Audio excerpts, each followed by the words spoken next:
श्री शिव पुराण अध्याय 10 रुद्र संहिता। शिव पूजन की विधि तथा उसका फल। ऋषि बोले, व्यास शिष्य महाभाग सूत जी, आपको नमस्कार है। आज आपने भगवान शिव की बड़ी अद्भुत एवं परम पावन कथा सुनाई है। दयानिधि ब्रह्मा और नारद जी के संवाद के अनुसार आप हमें शिव पूजन की वह विधि बताइए जिससे यहाँ भगवान शिव संतुष्ट होते हैं। ब्राह्मण, क्षत्रिय, वैश्य और शूद्र सभी शिव की पूजा करते हैं।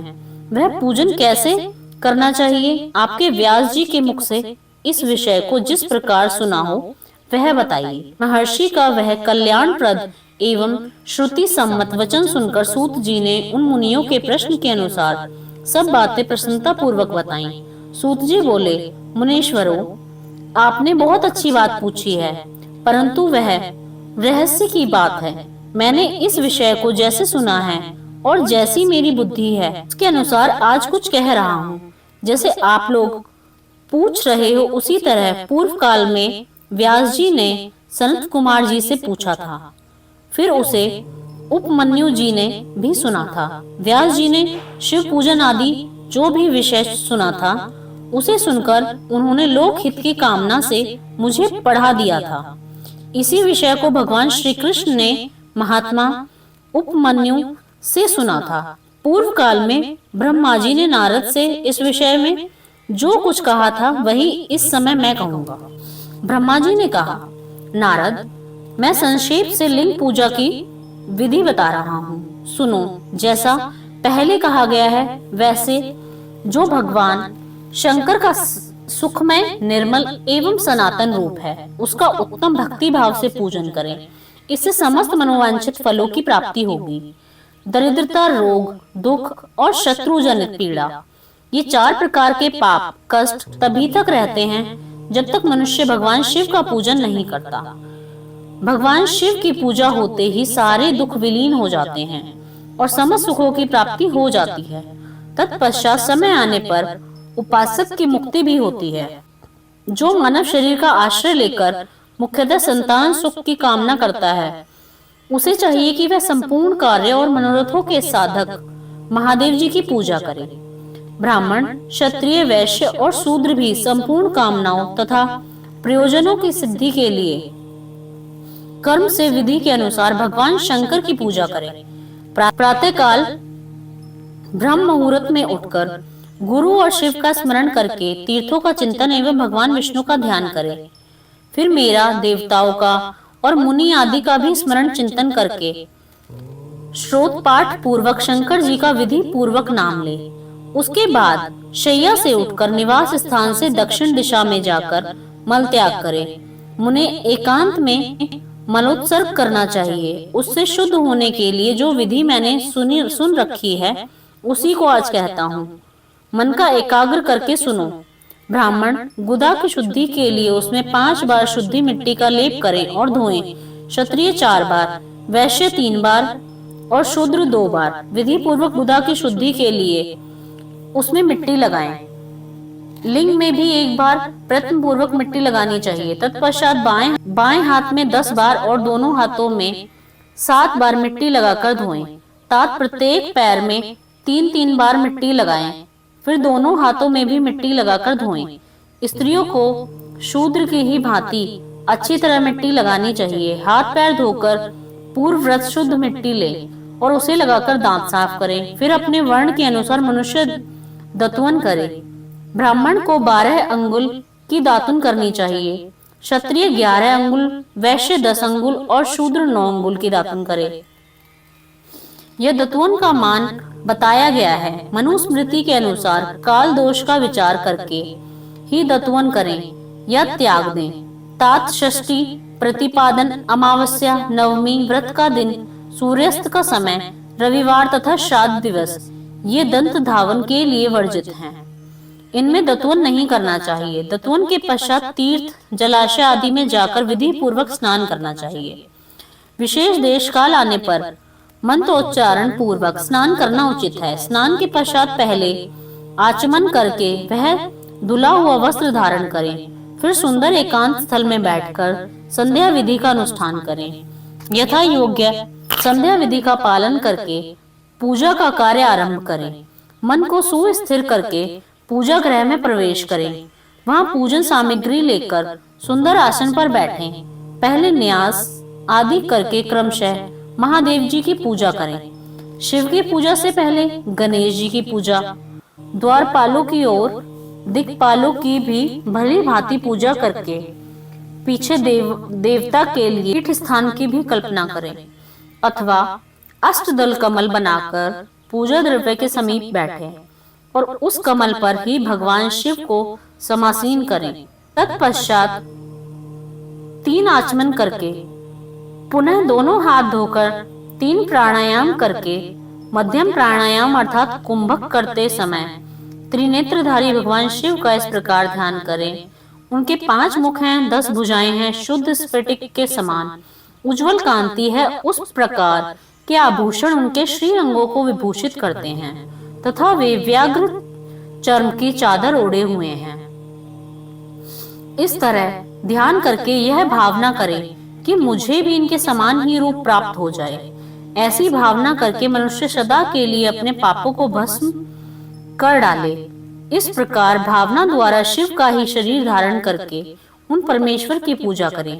शरीर शुद्धि करके मूल मंत्र का क्रमशः न्यास करें अथवा सर्वत्र प्रणव से ही श्रृंगन्यास करें। ओम अगिद्याति रूप से संकल्प वाक्य का प्रयोग करके फिर पूजा आरंभ करें। पादय, अर्घ्य और आचमन के लिए पात्रों को तैयार करके रखें। बुद्धिमान पुरुष विधि पूर्वक भिन्न भिन्न प्रकार के 9 कलश स्थापित करें। उन्हें कुशाओं से ढककर रखें और कुशाओं से ही जल लेकर उन सब का प्रोक्षण करें। तत्पश्चात उन सभी पात्रों में शीतल जल डालें। फिर बुद्धिमान पुरुष देखभाल कर प्रणव मंत्र के द्वारा उनमें निम्नांकित द्रव्यों को डालें। खस और चंदन को पाग पात्र में रखें। चमेली के फूल, शीतल चीनी, कपूर, बड़की, जड़ तथा तमाल, इन सबको यथोचित रूप से कूट पीसकर चूर्ण बना लें और आचमनीय के पात्र में डालें। इलायची और चंदन को तो सभी पात्रों में डालना चाहिए। देवाधिदेव महादेव जी के पार्श्व भाग में नंदेश्वर का पूजन करें। गंध, धूप और भांति भांति के दीप द्वारा शिव की पूजा करें। फिर लिंग शुद्धि करके मनुष्य प्रसन्नता पूर्वक मंत्र समूह के आदि में प्रणव तथा अंत में नमः पद जोड़कर उनके द्वारा इष्ट देव के लिए यथोचित आसन की कल्पना करें। फिर प्रणव से पद्मासन की कल्पना करके यह भावना करें कि इस कमल का पूर्व दल साक्षात अणिमा नामक ऐश्वर्य रूप तथा अविनाशी है, दक्षिण दल लघिमा और पश्चिम दल महिमा, उत्तर दल प्राप्ति है और अग्निकोण का दल प्राकाम्य है, नेतृत्व कोण का दल ईशित्व है, व्याव कोण का दल वशित्व है, ईशान कोण का दल सर्वज्ञत्व है और उस कमल की कर्णिका को सोम कहा जाता है। सोम के नीचे सूर्य है, सूर्य के नीचे अग्नि है और अग्नि के भी नीचे धर्म आदि के स्थान है। क्रमशः ऐसी कल्पना करने के पश्चात चारों दिशाओं में अव्यक्त महतत्व, अहंकार तथा उनके विकारों की कल्पना करें। सोम के अंत में सत्व, रज और तम, इन तीनों गुणों की कल्पना करें। इसके बाद सघोजातम, प्रभगामी इत्यादि मंत्र से परमेश्वर शिव का आवाहन करें। ओम वामदेवाय नमः, ओम वामदेवाय नमः इत्यादि वामदेव मंत्र से उन्हें आसन पर विराजमान करें। फिर ओम तत्पुरुषाय विद्महे इत्यादि रुद्र गायत्री द्वारा इष्ट देव का सानिध्य प्राप्त करके उन्हें घोर अभ्योर्थ इत्यादि अघोर मंत्र से वहां निरुद्ध करें। फिर तानः सर्व विद्यानाम इत्यादि मंत्र से आराध्य देव का पूजन करें। पाद्य और आचमनीय अर्पित करके अर्घ दें। तत्पश्चात गंध और चंदन मिश्रित जल से विधि पूर्वक रुद्र देव को स्नान कराएं। फिर पंचगव्य निर्माण की विधि से 5 द्रव्यों को एक पात्र में लेकर प्रणव से ही अभिमंत्रित करके उन मिश्रित गव्य पदार्थों द्वारा भगवान को नहलाएं। तत्पश्चात पृथक पृथक दूध, दही, मधु, गन्ने के रस तथा घी से नहलाकर समस्त अभिष्टों के दाता और हितकारी पूजनीय महादेव जी का प्रणव के उच्चारण पूर्वक पवित्र द्रव्यों द्वारा अभिषेक करें।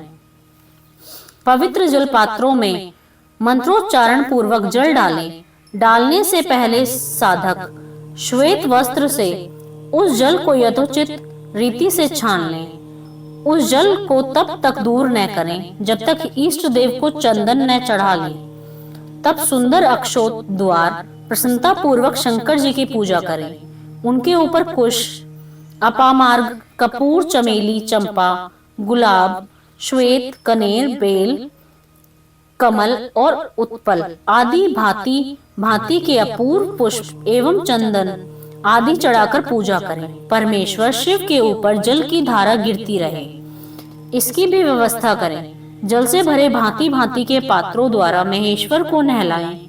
मंत्रोच्चारण पूर्वक पूजा करनी चाहिए, वह समस्त फल को देने वाली होती है। तात, अब मैं तुम्हें समस्त मनोवांछित कामनाओं की सिद्धि के लिए उन पूजा संबंधी मंत्रों को भी संक्षेप से बता रहा हूँ, सावधानी के साथ सुनो। पावमान मंत्र से, वांग्मय इत्यादि मंत्र से, रुद्र मंत्र तथा नील रुद्र मंत्र से, सुंदर एवं शुभ पुरुष सुत से, श्री सुत से, सुंदर अधर्व शीर्ष के मंत्र से, आनोभद्रा इत्यादि शांति मंत्र से, शांति संबंधी दूसरे मंत्र से, भारुंग मंत्र और आरुंग मंत्रों से, अर्थाभिष्ट साम तथा देवव्रत साम से, अभित्वा इत्यादि रथंद्र साम से, पुरुष सूत से, मृत्युंजय मंत्र से तथा पंचाक्षर मंत्र से पूजा करें। 1 सहस्त्र अथवा 101 जल धाराएं गिराने की व्यवस्था करें। यह सब वेद मार्ग से अथवा नाम मंत्रों से करना चाहिए। तदंतर भगवान शंकर के ऊपर चंदन और फूल आदि चढ़ाएं। प्रणव से ही मुखवास, तांबुल आदि अर्पित करें। इसके बाद जो स्फटिक मणि के समान निर्मल, निष्कल, अविनाशी, सर्वलोक कारण, सर्वलोकमय परमदेव है, जो ब्रह्मा, रुद्र, इंद्र और विष्णु आदि देवताओं की भी दृष्टि में नहीं आते, वेद वेत्ता विद्वानों ने जिन्हें वेदांत में मन वाणी के अगोचर बताया है, जो आदि, मध्य और अंत से रहित हैं तथा समस्त रोगियों के लिए औषध रूप हैं, जिनकी शिव तत्व के नाम से ख्याति है तथा जो शिवलिंग के रूप में प्रतिष्ठित हैं, उन भगवान शिव का शिवलिंग के मस्तक पर प्रणव मंत्र से ही पूजन करें। धूप, दीप, नैवेद्य, सुंदर तांबुल एवं सुरमय आरती द्वारा यथोक्त विधि से पूजा करके श्रोतों तथा अन्य नाना प्रकार के मंत्रों द्वारा उन्हें नमस्कार करें। फिर अर्घ्य देकर भगवान के चरणों में फूल बिखेरें और साष्टांग प्रणाम करके देवेश्वर शिव की आराधना करें। फिर हाथ में फूल लेकर खड़ा हो जाए और दोनों हाथ जोड़कर निम्नांकित मंत्र से सर्वेश्वर शंकर की पुनः प्रार्थना करें। कल्याणकारी शिव, मैंने अनजाने में अथवा जानबूझकर जो जप, पूजा आदि सत्कर्म किए हों, वे आपकी कृपा से सफल हों। इस प्रकार पढ़कर भगवान शिव के ऊपर प्रसन्नता पूर्वक फूल चढ़ाएं। इष्ट वाचन करके नाना प्रकार की आशीष प्रार्थना करें। फिर शिव के ऊपर मार्जन करना चाहिए। मार्जन के बाद नमस्कार करके अपराध के लिए क्षमा प्रार्थना करते हुए पुनरागमन के लिए विसर्जन करना चाहिए। इसके बाद अधा से आरंभ होने वाले मंत्र का उच्चारण करके नमस्कार करें। फिर संपूर्ण भाव से विभोर हो इस प्रकार प्रार्थना करें। शिवे भक्ति भ्रवे भवे, अन्यथा शरणम नास्ति, त्वमेव शरणम मम। प्रत्येक जन्म में मेरी शिव में भक्ति हो, शिव में भक्ति हो, शिव में भक्ति हो। शिव के सिवा दूसरा कोई मुझे शरण देने वाला नहीं।